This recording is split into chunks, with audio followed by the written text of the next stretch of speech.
Hey guys, it's Sarah. Welcome back to my channel. In today's video, I wanted to share all of the products that I have hit pan on. If you're not familiar with what that means, it basically means that I have used enough of the product to where the pan at the bottom of the product has started showing.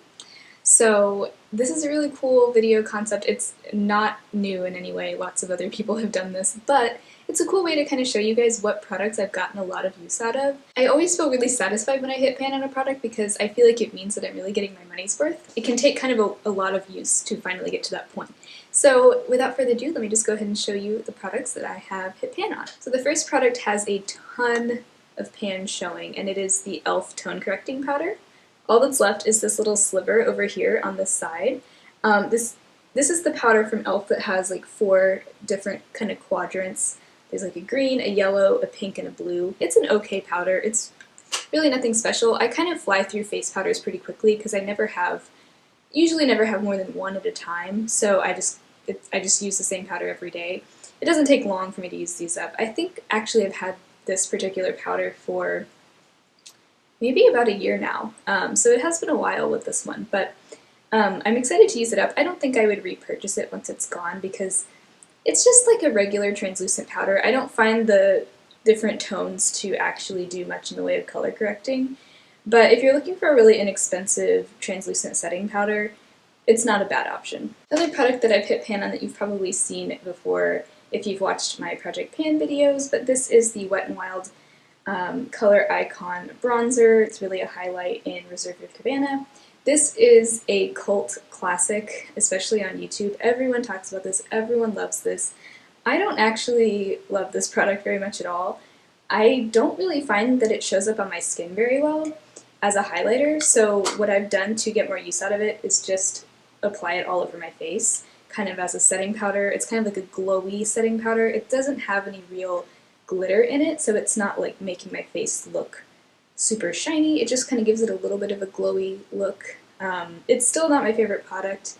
I wouldn't repurchase it. I'm still working on using it up, but I have a pretty significant amount of pan showing, but it's a really large product. It's bigger than the palm of my hand, so anyway, that's where I am with that one. Another highlighter that I actually do use as a highlight is the Fior Minerals Ignite Illuminator in the shade Sweets. I think this is a sample size, and you can't really tell that I've hit pan on it because it's like a kind of a acrylic plastic type of pot style container, so there's not like a metal pan in the bottom. But when I shine it up to the light, I can see through the bottom. So I have made my way to the bottom of this. It's a very creamy product, so it's kind of hard to really show that on camera, but I have gotten quite a bit of use out of this. There's a lot of product in here, even though it is a sample. I do really like this highlighter, though. I don't normally go for cream products, but I do really enjoy this one.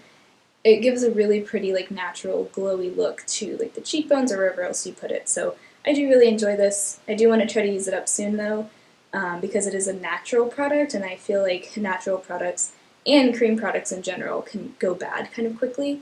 And I've had this for well over a year now, so I am going to keep trying to use this up, even though I don't have any ongoing project pans going on right now. This is another product. This is the Wet n Wild Ultimate Brow Kit in the shade Ash Brown. I've only had this for a couple months, and I've only used it, I really haven't used it much, but I've already hit pan on the wax in here. I guess it's just kind of a thin amount of product, and you really do kind of get a lot on your brush when you use it. But it only took me about maybe 1 to 2 weeks of consistently using this every day, or almost every day, to hit pan on that wax. So that's interesting. I really like this product. I do find that the wax helps keep my brows in place, and it also helps me apply the powder. It's something for the powder to adhere to.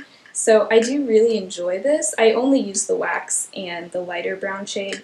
The dark brown shade is way too dark for me, but I'm surprised that I've already hit pan on the wax, but there's still a good amount of product in there, so I'm not too mad about it. The rest are all eyeshadow products. So for the first one is this e.l.f. Long Lasting Lustrous Eyeshadow in the shade Soiree. It's what I'm wearing actually on my eyelids right now.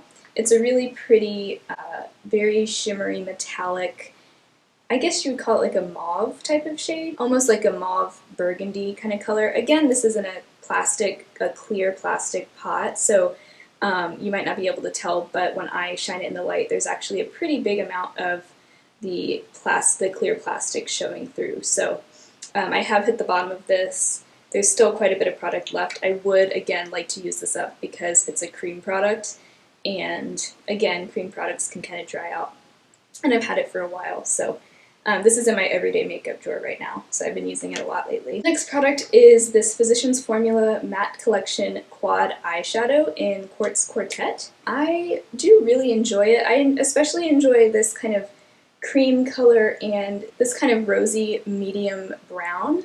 You can tell because I have hit pan on both of those. I haven't hit pan yet on the kind of charcoal gray or the lighter gray, but I do really enjoy this. I have this medium brown in my crease, which I kind of use that to blend out that e.l.f. Soiree eyeshadow, and that works really well for that purpose. I like it a lot. If you're a fan of matte shadows, definitely check this out. It's not, you know, as good as some high-end matte shadows, but it's not bad either, and it's really easy to blend.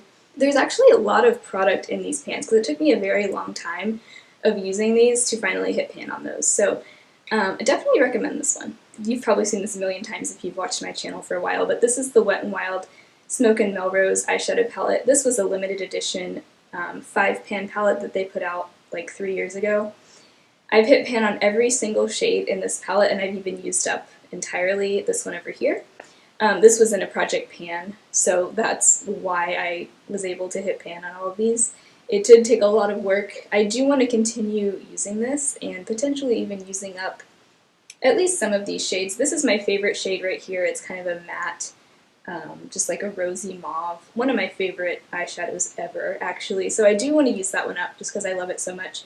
I may not fully use up the other 3 colors just because they're kind of common shades. I probably have them elsewhere in my collection, but I do love all of these colors together, and it's a great palette for fall. So I've really enjoyed panning this and using it. The last eyeshadow palette, I've only hit a small amount of pan in one of these shades so far, but this was actually a palette that I got for $1 at the Dollar Tree, and it's really not a bad palette. This is the Wet n Wild Fergie Center Stage Collection palette in Milano Collections. It's just kind of a everyday, kind of neutral palette. Really wearable shades. It's a little hit or miss. Some of the shades are kind of patchy and other ones are just really nice and pigmented. The one that I have hit pan on is the second shade right here. It's a very, very shimmery kind of light pink color.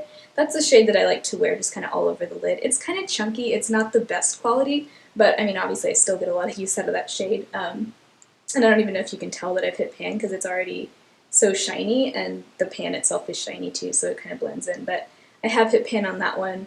I think I'm also pretty close to hitting pan on this shade right here. It's kind of like a, I don't even know how to describe that. It's a very metallic kind of taupe color. So I love this palette, and I am looking forward to hopefully panning more of the shades as well. So those are all of the products in my collection that I have hit pan on. Like I said, I really find it satisfying to hit pan on products. So hopefully you can kind of feel that satisfaction in watching this video. But if you enjoyed, please feel free to subscribe to my channel, and I will talk to you guys next time.